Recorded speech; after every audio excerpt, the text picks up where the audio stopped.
These 5 people that you see in this photo are alleged to have taken a private plane to DC for the Capitol riots. This according to a new report titled "This Is Our House" by the George Washington University that we're going to break down right now. Hello everyone, thank you very much for joining us at Spar&Brawl. My name is Kam, and as always, I'm joined by Sam. So we're going to break down today this new report that just came out on Tuesday by the George Washington University that pretty much looks in detail at the over 250 people who were arrested due to the events on January 6th, the Capitol riots. So Sam, what do you say? Should we just get into it? Did you take a look at the report? Yeah, sure. I didn't read the full report because it was quite long, but I did read the abstract that you sent me first, and then I read a bit of the beginning of the executive summary, basically. It looked interesting. Let's get it. Yeah, I think it's better to get into it, and then Yeah. I'll comment as we go along. Nice. So, like I mentioned, it's by the George I, Washington University, by the program on extremism. And so the report is not on everybody who were at the riots, but the people who were arrested, at least at the time when their report was written. Because I think by now there's been 300 people who've been arrested or over. By the time when they did the analysis, it was 257. So the report is really divided into 3 parts. First, it gives like a demographic overview, and then it categorizes the people arrested into 3 groups. So we'll look at all of that, and maybe some of the main points that the report makes is that there was a diverse group of people and diverse groups really, that the charges that were brought are diverse, so we'll see some of them. And also interestingly, a lot of the charges are based on social media evidence.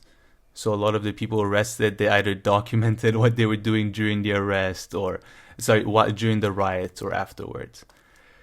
But yeah, so let's just get into who these people were really, the 257 who got arrested. So then there were individuals as young as 18 and as old as 70. 221 of them were men and only 36 were women. So really primarily men based on those who were arrested. And they came from 40 different states. So really from all over the US. With 33 of them known to have military backgrounds, including 31 veterans and 1 current member of the National Guard and 1 current member of the Army Reserves. does that So say what percentage is that of the total? But I would think it's about 20 or more, right? of the total of people who 257 people got arrested. So 33, or 30, or have a military background, yeah, right? and yeah, 30 veterans, so that's a bit over 10% of the people who were All right. there. Oh, I yeah, think my 10 to math is terrible. 15, yeah. All right, makes sense. Yeah, 10 to 15%. And this part is actually interesting. I just skipped right now. So where the charges are coming from. And so like I said, most of the charges are based on what was found on social media, a lot of it. And especially for things such as, if they were planning in advance or if there was conspiracy and all this. And those who documented their alleged crimes in real time at the Capitol, they account for 68% of all the social media evidence. So I mean, there's just I find it funny, they just like handed all the crime, they documented all the crime that they did, pretty much on social media. And I mean, I think this is like the right way of perhaps like, using social media as evidence. They weren't perhaps, well, maybe they should have, looked into it in advance and everything, but they're taking evidence instead of, the kind of censoring and that kind of stories that we usually hear about social media. So I really like this about this report. There wasn't that kind of obsession with social media, and when they talked about social media, it's in this way that it's being used in the court right now to pretty much charge the people. Much of the evidence is really coming from what they did on social media, and we have a few examples. And so then the report just went on to kind of categorize these people into 3 groups. So they put some of them in militant networks, and the second group that they put are organized clusters, and then inspired believers. So inspired believers kind of are people who went there by themselves really, and maybe they were drawn by conspiracies from QAnon and that kind of thing. But they They're not really, really part of any networks or Exactly. any planning or anything for Yeah. riots or anything like that. So So majority, by far the majority. yeah, actually, let me say how many people fall in that category they put. 142, I believe, Yeah, which is more than the combined of, so more than 50% of the thing, exactly. more than the combined of the other two groups. But the report emphasizes a lot like the threat of the first group, the militant networks. Yeah. So in there they put people like the Proud Boys and the Three Percenters, but Mm-hmm. especially the Oath Keepers. And so these are people who apparently they planned as early as maybe November and December to come to the riots here, of course, and to engage in violence. So they wrote that individuals in organized militant networks were often the tip of the I spear.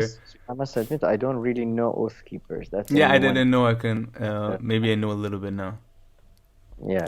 And so these are the people who they're saying they forced their way past the U.S. Capitol Police barricades, assaulting police, smashing windows. So these kind of people really led the violence. They're saying, and yeah, Oath Keepers are some kind of like right-wing militant group Yeah, that they're kind that of have like Proud Boys, I suppose. yeah that I have, mean, who Proud have Boys wasn't existed. militant. And they put some they have some photos that I'm going to share on the screen right now, which shows that how they were dressed the same. So if you look at the photos with the information that they're these groups and that groups, you'll see like the ones who are part of this group all kind of have the same dress. The Oath Keepers also put an orange band-aid or like tape on their helmet to distinguish themselves. And yeah, so after this, there's the organized clusters, the second category. And I guess the difference that you can say between the militants and the organized clusters are that the organized clusters weren't violent. That's kind of what I got from it. And they're mainly just groups of friends and family members who are either just friends because of some of these ideologies that they all share, or they're like husband and wife and brother and sisters, and they all like plan together to come to the riots. And they were so I guess they were also part of the violence, and they could have also had the ideologies that are associated with the inspired believers, but they've kind of, I guess, categorizing them in how much the activities, or I don't know, because it would be unfair to I'm sure that some of the Oath Keepers are also into conspiracies and all this. So I was just thinking Yeah, that's kind of their category kind of makes you believe that maybe these other people didn't believe in these things, but their categories are really in how to understand them is how people like organized and whether they like believed in violence. yeah. I guess it's Yeah. more about organization and Yeah. planning and intent rather than just believer of, because everybody, I suppose, everybody Yeah. who went there at least believed Exactly. that there was fraud, so election fraud. So Yeah, exactly. So, that's the kind of thing. And I guess the photo that we showed in the beginning, those people who took the jet, the private jet, they are the organized clusters. oh, Yeah. They're part of the I guess organized they have the clusters, I guess. money to organize. Yeah. Yeah. No, exactly. I guess their demographic breakdown didn't have anything on their professions except those who are veterans.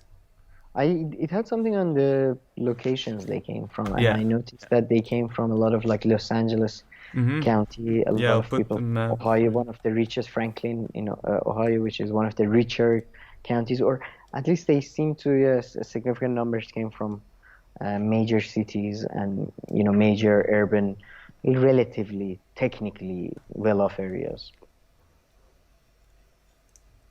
Yeah, exactly. So, and then so there were the inspired believers after that, and here's a quote from the report. They wrote that many of the individuals responsible for storming the Capitol were brazen opportunists who took advantage of the unrest to enter the building and achieve personal or political objectives, despite lacking a well-devised plan to do so in advance. So these are kind of the three groups of people who were arrested and charged due to after the Capitol riot. So it definitely doesn't. I'm really interested in knowing, though, after reading this, I'm more interested in having knowing who was there, like, overall, and also knowing a bit more on their social class and that kind of status. That would have been interesting, I think, to see Ah, how all many right. are like typical, maybe I thought maybe. Republican. Oh, there wasn't because it's such a long report, more than 50 pages. I would have thought it would have something on the Republican or Democratic affiliation of the groups. I mean, No, Republican or not, I suppose. no, it didn't. It didn't have. What about It, income level or anything like that? yeah, no. Unfortunately, it missed kind of that. But I mean, the report is actually detailed in one way that I perhaps didn't do justice here, and that is they kind of go through all the people and what they wrote on social media at times, and To be, yeah, how they that's were the thing. involved. That's the kind of narrative that it Yeah, gives. I must say it does make you think when we talk about censorship and stuff a lot. And these type of reports sometimes to me it seems they're too much focused on the social media, and I suppose they wanna.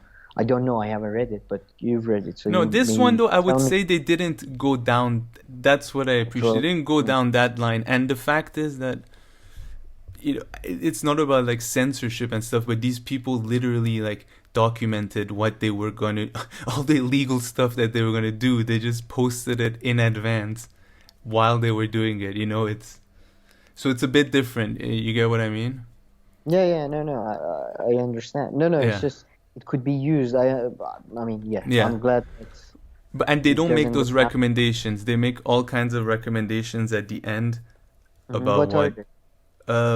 just reviewing and using, for instance, use existing structures to just monitor better and share Oh, information. social media stuff, or they just No, generally advice on how to control like riots.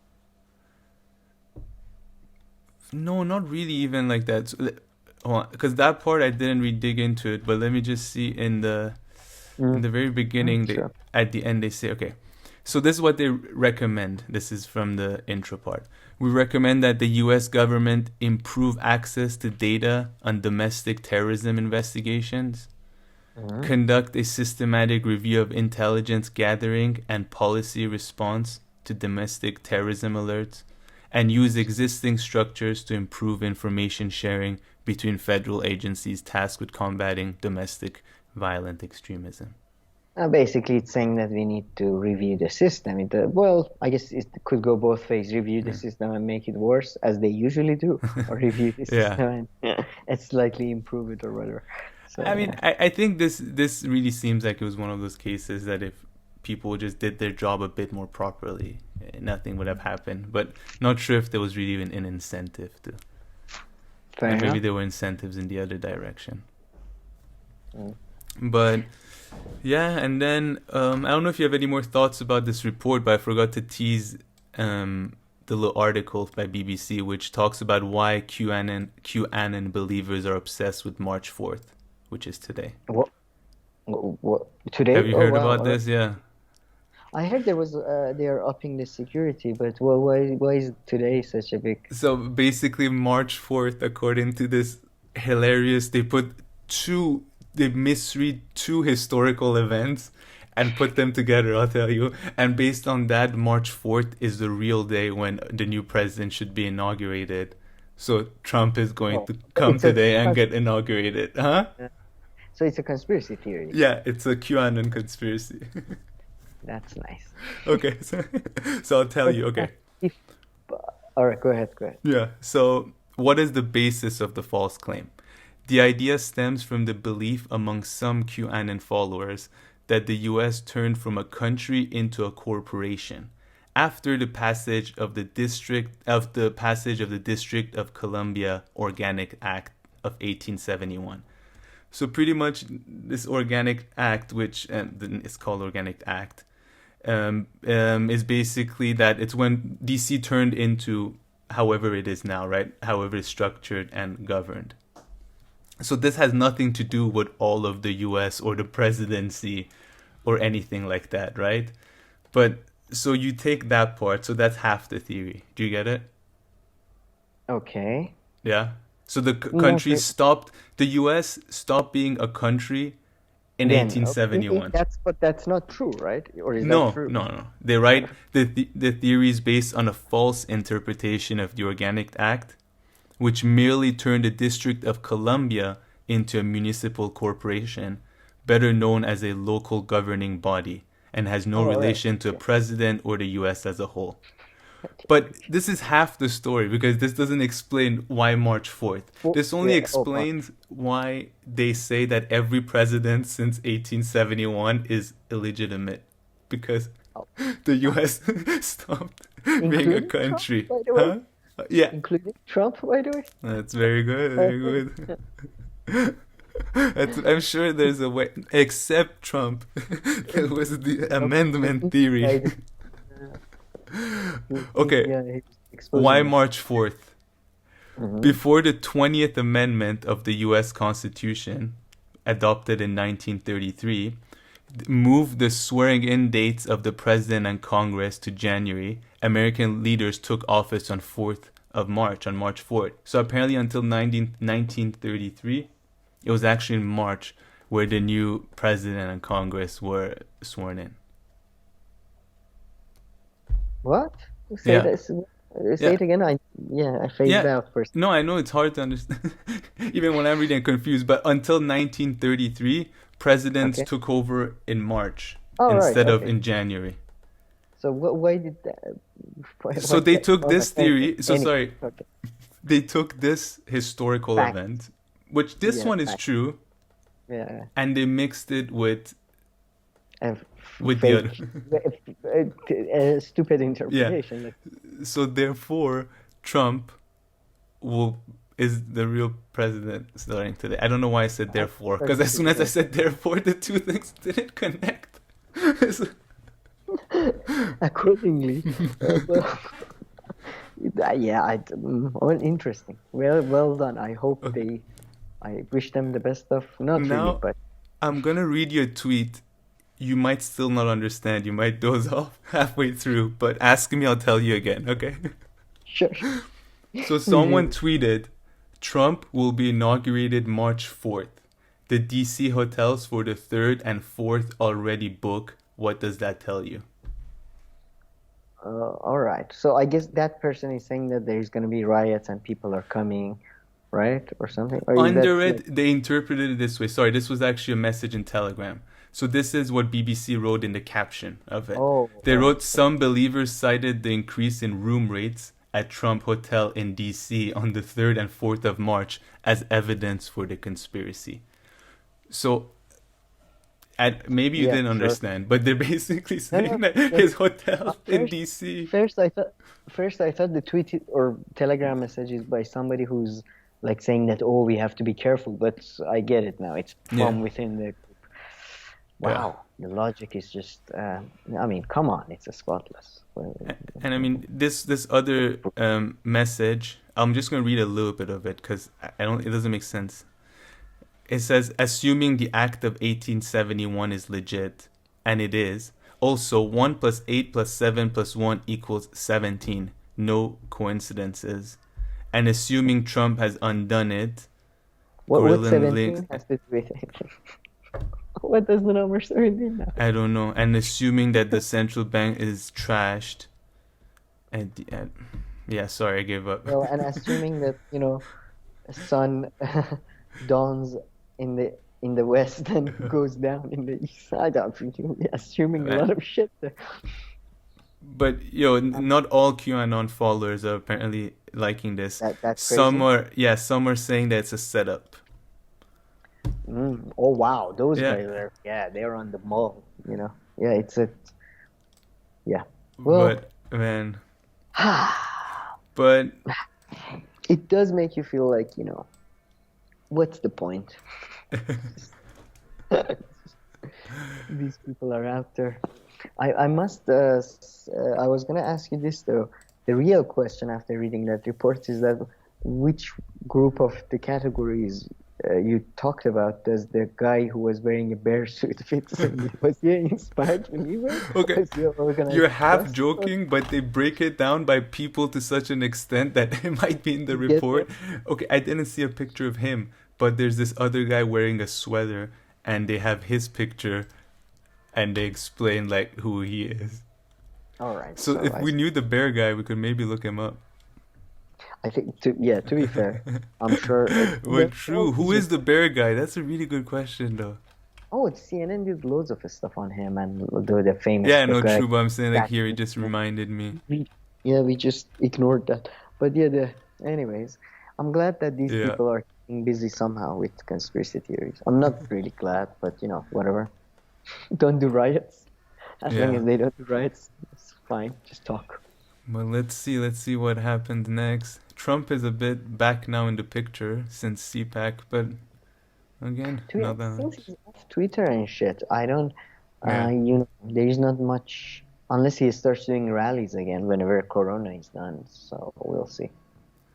yeah. I mean, yeah. I mean, the banning him off Twitter, although it has all these repercussions and everything, it's been a little bit effective. You have to give it in No, it's been making him fully quiet. effective in him, yeah, Yeah, shutting up and him controlling the yeah, narrative, to be honest. exactly. But yeah, it And has massive also, repercussions.